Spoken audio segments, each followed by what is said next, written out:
नमस्कार, सबको बहुत प्रेम और आदर से जय हिंद, जय भारत। आज मैं 2 विषयों पर बात करना चाहूँगा। सबसे पहले तो मैं थोड़ा-सा संक्षेप में जो पिछला हमारा डिस्कोर्स था शंकराचार्य जी पे, उसी में 2 शब्द पहले जोड़ूँगा। उसके बाद मैं बात करूँगा चीफ जस्टिस ऑफ इंडिया के द्वारकाधीश भगवान के दर्शन की। तो पहले ये शंकराचार्य जी के बारे में बात करूँगा। बात ये है कि हम इस समय जितनी भी जनता है, कुछ लोग ऐसे हैं, मैं नाम लूँगा जैसे पुण्य प्रसून वाजपेयी और अभिसार शर्मा और उन्हीं की सोच के जो अपने आप को वामपंथी पत्रकार कहाते हैं, उनमें आजकल एक नया जोश आया है कि वो शंकराचार्य जी को बिल्कुल गुरु मान बैठे हैं।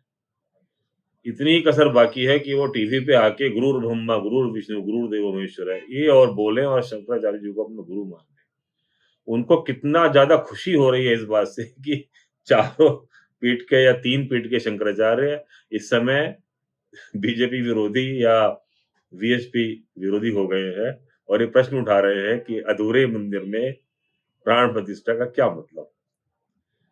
मुझे इतनी हँसी आ रही है उनकी बात पे। आप कोई-सा बड़े से बड़ा अपना भवन बनाएँ या छोटे से छोटा बनाएँ, हाउस वार्मिंग पार्टी के बाद क्या बिल्कुल कुछ कोई काम नहीं बाकी रहता? कोई बिजली का फिटिंग, कोई लकड़ी का काम। मैंने अपना मकान जब बनाया था हाउस वार्मिंग पार्टी के बाद भी 1 महीने बाद या 2 महीने बाद मैं फ़ारिग कर पाया लेबर को और तमाम तरीके के कॉन्ट्रैक्टर्स को। ये तो हो ही नहीं सकता कि आप कोई भी काम जो है प्राण प्रतिष्ठा से पहले-पहले पूरा कर लें और जहाँ तक अधूरे मंदिर की बात है, श्री आलोक कुमार जी जो विश्व हिंदू परिषद के कार्यकारी अध्यक्ष हैं, उन्होंने अभी एक इंटरव्यू में कहा है कि ग्राउंड फ्लोर जो मुख्य मंदिर रामलला का मंदिर है, वो पूरी तरीके से तैयार है। जो पहला फ्लोर और दूसरे फ्लोर में राम दरबार की स्थापना होनी है या कुछ और होना है, वो अभी तैयार नहीं है। तो मुख्य मंदिर तो रामलला का है, वो तैयार है। और ऐसा मुहूर्त वो कई बार कह चुके हैं, ऐसा मुहूर्त मैंने अपनी पिछली वीडियो में भी कहा था, अभिजीत मुहूर्त जिसको बोला गया है, वो कई वर्षों के बाद आता है। इस मुहूर्त को नहीं छोड़ा जा सकता। मंदिर तैयार है और जहाँ तक बात है कि ये मई का जो इलेक्शन होना है देश का, उसकी वजह से जल्दी कर रही है, तो यदि कर रही है तो करने दीजिए। आपके पेट में क्यों दर्द हो रहा है? मुख्य उद्देश्य तो राम मंदिर है, वो पूरा हो रहा है। इस विषय पे मुझे 2 बात और कहनी है कि जो जितने भी शंकराचार्य जो अब नया नाम जुड़ा है अविमुक्तेश्वरन, उनके बारे में मैंने पिछली वीडियो में बताया था कि द्वारका के और जो जोशीमठ के शंकराचार्य थे, स्वरूपानंद जी, वो तो कांग्रेसी साधु नोन थे, उनको तो सभी कांग्रेसी साधु बोलते थे। इनका क्या योगदान है? क्या ये सिर्फ गद्दी पे मेवा खाने के लिए बैठे हुए हैं? जो ये दोनों तीनों शंकराचार्य विरोध कर रहे हैं, समाज के लिए इनका क्या है काम? इनके पलट देखिए आप बाबा रामदेव जी ने कोरोना काल में किस कदर लोगों को उत्साहित करा और उनको काढ़े पिला-पिला के रोग से बचाया, योग भी सिखाया। आर्ट ऑफ लिविंग वाले श्री रविशंकर जी ने कितना ज़्यादा लोगों को अपने भाषणों से प्रभावित करा उस कोरोना काल में। मतलब ये है कि जितने भी और जो साधु इसके अलावा देखिए, देश के लिए मर मिटने की बात करते हैं। एक स्वामी हैं, कथावाचक भी हैं, वो कहते हैं मेरे 5 लाख नागा साधुओं की फौज तैयार है यदि कोई देश में कोई भी संकट आता है। ऐसा तो हमने कभी इन शंकराचार्य जी के मुँह से कोई भी देश सेवा की बात या देश प्रेम की सुनी नहीं। सद्गुरु जो हैं अपने कोयंबटूर वाले जग्गी स्वामी जी, उन्होंने भी अलौकिक और अद्भुत काम कोरोना काल में कराया। कितने लोगों को उन्होंने दवा बाँटी हैं और भी समाज सेवा के काम वो करते रहते हैं। पर्यावरण के बारे में भी वो कितना काम कर रहे हैं। हम तो किसी शंकराचार्य जी के मुँह से इस टाइप का कोई पर्यावरण में वो मिट्टी बचाओ आंदोलन जो वो चला रहे हैं, इसके अलावा जो अ, फ़ौना एंड फ़्लोरा है, जो किसानों के लोकल बीज हैं, उसको भी बचाने के लिए उनका कार्य बड़ा अद्भुत है, बहुत नया है। तो ये सब चीज़ें हम आई एम सॉरी टू से कि हम कोई भी शंकराचार्य जी से प्रभावित जब तक नहीं होंगे, जब तक कि वो समाज के उत्थान के लिए या धर्म के उत्थान के लिए कोई काम नहीं करेंगे। और मैं पिछली वीडियो में भी बता चुका हूँ, इन जितने भी शंकराचार्य हैं, इनका कोई योगदान इस मंदिर निर्माण में नहीं है।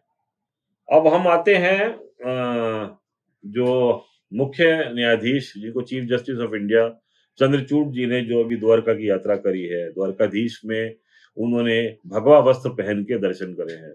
इस बात को लेके एक श्री रामचंद्र गुहा हैं जो बैंगलोर में रहते हैं और अपने आप को हिस्टोरियन बताते हैं और हिस्टोरियन वो हैं भी। मैं उनसे पहले बहुत ही प्रभावित था, लेकिन अब जब उनका मैं एजेंडा देखता हूँ एक तरफ़ा, उन्हें बहुत आपत्ति एक इंटरव्यू उन्होंने करण थापर के संग दिया है। करण थापर ने और उन्होंने बहुत आपत्ति जाहिर करी है कि एक प्रधान न्यायाधीश मंदिर में कैसे जा सकते हैं? अरे भाई ये क्या बात हुई?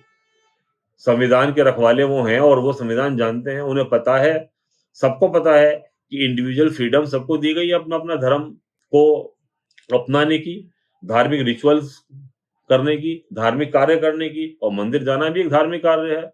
वो कोई चीफ जस्टिस का उन्होंने चोला तो नहीं पहन रखा था जब वो गए या उन्होंने वहां जाके द्वारकाधीश मंदिर से कोई ऑर्डर तो पास नहीं करा।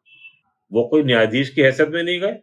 अब जब इतना बड़ा आदमी है, इतना बड़ा उनका प्रोटोकॉल है, तो थोड़ी बहुत सिक्योरिटी या थोड़े बहुत तो उनका प्रभाव रहेगा। लेकिन एज एन इंडिविजुअल गए, तो आपको पेट में क्यों दर्द हो रहा है? इन लोगों ने जितने भी वामपंथी लोग हैं, ऐसा ज़्यादा लोगों का ब्रेन वॉश कर रखा है, ये किसी भी तरीके से चाहते हैं कि सेक्युलरिज़्म की गलत परिभाषा देश में लग जाए। अब ये होने वाला नहीं है, ये सोशल मीडिया का ज़माना है, हम लोगों का अपनी आवाज़ उठाने की स्वतंत्रता है। अब जो लोगों के विचार हैं, वो चंद अखबारों में और चंद चैनलों में बंद नहीं है। मुझ जैसा आदमी भी यूट्यूब के सहारे एक चैनल बना के अपनी भावना व्यक्त कर सकता है। पहले तो हम मन महसूस के रह जाते थे, ये क्या यार इन लोगों ने पूरा कैप्चर कर रखा है। भाई आप यदि चीफ जस्टिस ऑफ इंडिया हैं, वो जाते हैं मंदिर में गेरुआ वस्त्र पहन के जाते हैं, तो हमें स्वागत करना चाहिए। वो अपना हिंदू धर्म अपना रहे हैं, हिंदू धर्म की प्रतिष्ठा पैदा कर रहे हैं। इसमें किसी को रोने की या विलाप करने की आवश्यकता क्या है? एक वो ओवैसी साहब, वो उनको ये शिकायत है कि जी वहाँ मंदिर पे भगवा झंडा लगा हुआ था और वो तो ट्राई कलर के नीचे ही उनको सब कुछ काम करना पड़ेगा। अरे भाई, मंदिर पे ट्राई कलर क्यों लगेगा? मंदिर तो एक हिंदू भावना का प्रतीक है, वहाँ तो सैफ़रन झंडा लगेगा। वहाँ तिरंगे का अपमान नहीं हो, इतना ही बड़ी बात है। रात-दिन मस्जिदों में तिरंगे का अपमान होता है, उसपे तो आप कुछ नहीं बोलते। जगह-जगह पाकिस्तान का झंडा फहराया जाता है, उसपे तो आप कुछ नहीं बोलते। हिंदू मंदिरों में यदि भगवा है और वो दर्शन कर रहे हैं, तो क्या इसमें तिरंगा का अपमान हो गया? कहाँ से अपमान हो गया? जब वो कोर्ट में जाएँगे और सुनवाई शुरू करेंगे केसेज़ की, जजमेंट देंगे, उस समय वो तिरंगे के अंडर में रहेंगे। क्या एक इंडिविजुअल को इतनी वो नहीं है? अच्छा फिर भगवा नहीं पहनेंगे, यदि मंदिर में जाएँगे, तो क्या हरा रंग पहनेंगे? क्या मतलब वो क्या चाहते हैं कि चीफ जस्टिस ऑफ इंडिया यदि मंदिर में जाएँ, तो भगवा ना पहने, हरा रंग पहने? ये कैसी सोच है? धिक्कार करता हूँ मैं ऐसी सोच को। तो मित्रों, मेरा कहना ये है कि हमें धर्म के नाम पे अडिग रहना है। हम हमें धर्मांध नहीं होना है। मेरी कोई अपील धर्मांध होने की नहीं है। ये जो नैरेटिव इस समय चला रखा है कि अधूरे मंदिर को की प्राण प्रतिष्ठा कर रहे हैं या ये जी मुख्य न्यायाधीश क्यों गए जी मंदिर? मैं तो इसी सवाल पे मुझे हँसी आ रही है। यदि कोई चीफ जस्टिस ऑफ इंडिया मुसलमान हों और वो नमाज़ जाएँ, तो कोई हिंदू ये नहीं कहेगा कि वो नमाज़ पढ़ने गए। बिल्कुल कोई मतलब ही नहीं। और जो यदि कोई कहेगा तो हम ही उस हिंदू की बुराई करेंगे। भई धार्मिक स्वतंत्रता है, वो अपना धर्म निभाएँगे, हम अपना धर्म निभाएँगे। तो एक चीफ जस्टिस ऑफ इंडिया क्या मंदिर जाने का अधिकारी नहीं है? मित्रों, मुझे यही बात कहनी थी।